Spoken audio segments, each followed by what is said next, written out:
When I bring up this topic, I brought it up, with the people that work with me, and there's controversy. It's like, oh, why do you want to go and why do you want to do that? Can't you just age gracefully? What do you say to that? Did you push record?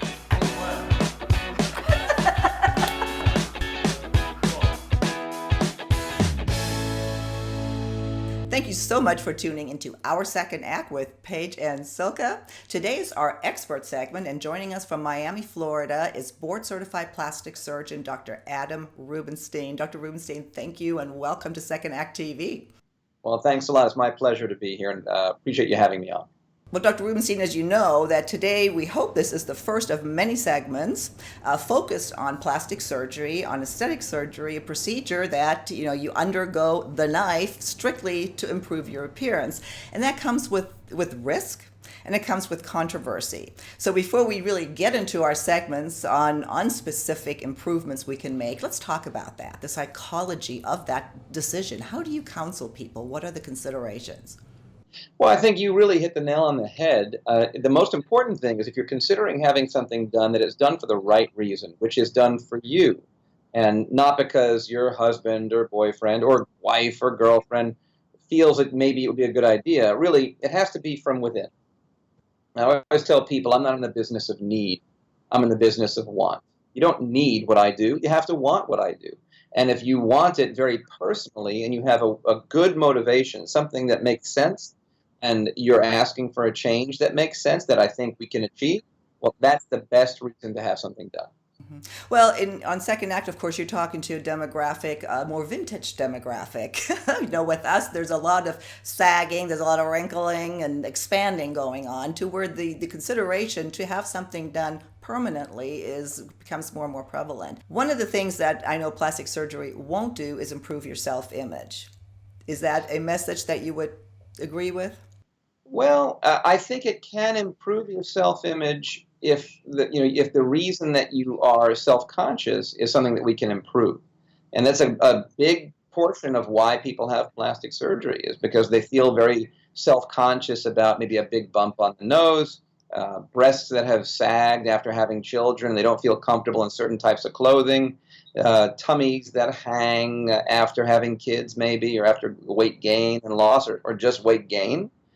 All of these things that change your body image and your self-image that maybe you no longer feel comfortable about. And that's okay. It's okay to want to be comfortable with yourself, as long as it's yourself and it's not your boyfriend or girlfriend or wife or husband that's pushing you to say, gee, it used to be this way and now you're that way, and, shouldn't you think about doing something about it? That's a bad reason to have it done. But if you're the one looking at pictures of yourself, or you're looking in the mirror, and you find the same thing there that drives you nuts every time, that's a reason to think about doing it. Yeah. Well, and then that goes to what do you expect from it? What do you expect the procedure to do? Right. I think that's an important thing to think about too. What is the true goal? I'll tell you an interesting story. This is a patient that wanted to have a rhinoplasty years ago. A patient came and had a clear problem. It was an aspiring actor, and he had a clear problem with a bump on the nose, and really wanted to make it a little more trim and look better on camera. And so he came back, I guess it was about 2 or 3 months after surgery, came back with his girlfriend, and he was very distraught. And he looked great. Everything went well. He had a nice operation, a smooth result. Everything looked good.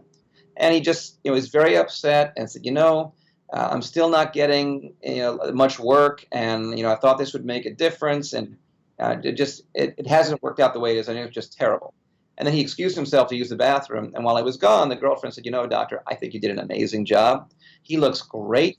The truth is, he's not that good an actor. So you can't expect to play the piano after if you didn't play it before.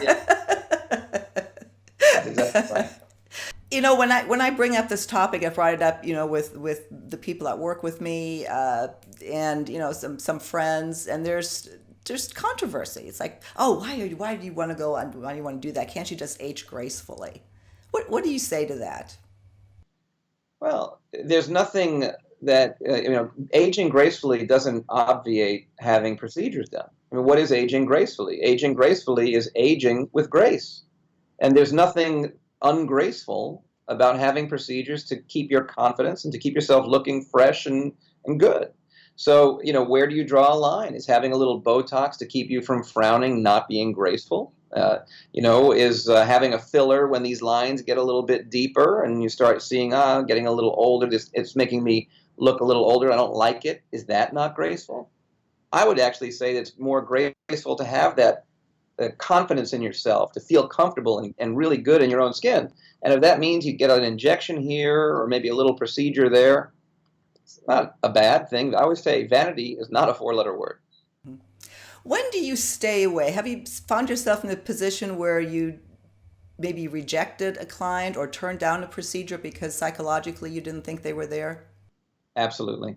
Absolutely. And that's important. That's why I say you want to see someone that you feel that you can trust, someone with the proper training and experience, because I say no as much or maybe more than I say yes. Patients frequently come with ideas of things that they want that really are not going to get them what they're seeking. I do limit who I operate on very carefully. And again, it really has to be someone who wants it for the right reason and has expectations I think we can meet with goals that I think we can achieve. Well, So, and that's why I like talking with you and the research I've done on you. I feel like you are somebody people can trust. That I believe that you've been in a position of fixing a lot of botched surgeries. And where I, as the host of this program, I'm kind of taking a position that, hey, this is plastic surgery is something to consider. I'm certainly not saying don't do it. I also don't want to encourage somebody without really urging them to do their homework, do it right. How do you do your homework correctly? How do you guide someone to do their homework correctly? What are the resources out there to finding a qualified board certified plastic surgeon? And why is that important? Lots of questions here. well, that's a great question. And let's start with why it's important, because, not all doctors are the same. And unfortunately, there's lots of doctors out there that shouldn't be doing what I do, and they are. I mean, at this point, there's about 7,000 or 8,000 board certified plastic surgeons. There's probably somewhere between 50,000 and 100,000 doctors doing cosmetic surgery. So you really need to be very, very careful. And doctors perceive it as a way to make a quick, easy buck. And there's nothing easy about what I do. So you want to make sure you're seeing someone qualified. And qualified in my business means certified by the American Board of Plastic Surgery. That's where you start. You want to make sure anyone you're seeing is certified by the American Board of Plastic Surgery, that board, and that's the only board that you should be looking for. Anything that has the words cosmetic in it is not a real board. It's not something recognized by hospitals to give hospital privileges. So you want to make sure the American Board of Plastic Surgery. Now, beyond that, a good place to start for a plastic surgeon of any kind would be the American Society for Plastic Surgeons. And they've got a website, which is plasticsurgery.org.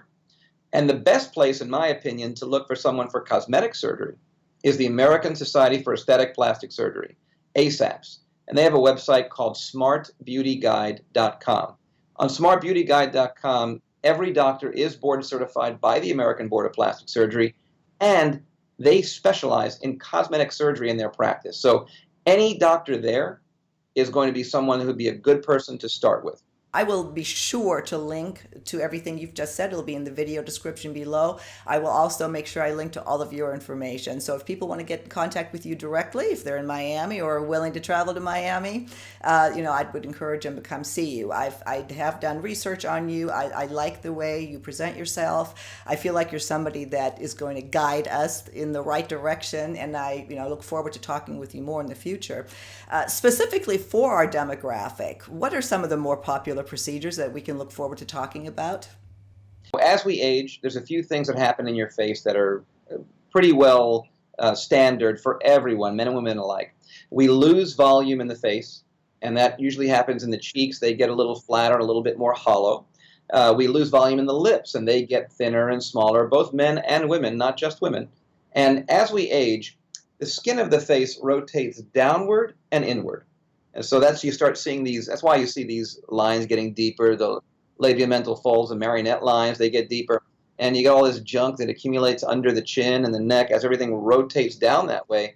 You get that. And so facial aging, there's so many things we can talk about. Eyes, facelifts, neck lifts, really the whole spectrum. And then, of course, having kids, getting a little older, gaining, losing weight, breasts on a woman can change tremendously. And of course, the tummy. These are the things that we see, and we can discuss them all. Well, we look forward to that.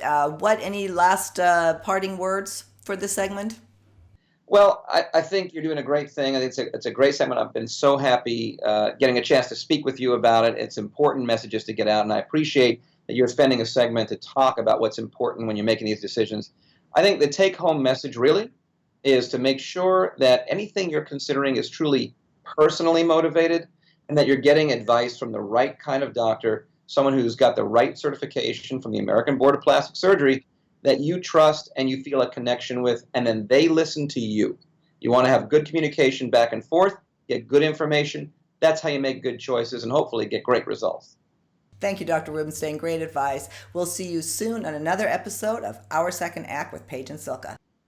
Thanks for having me. Bye-bye.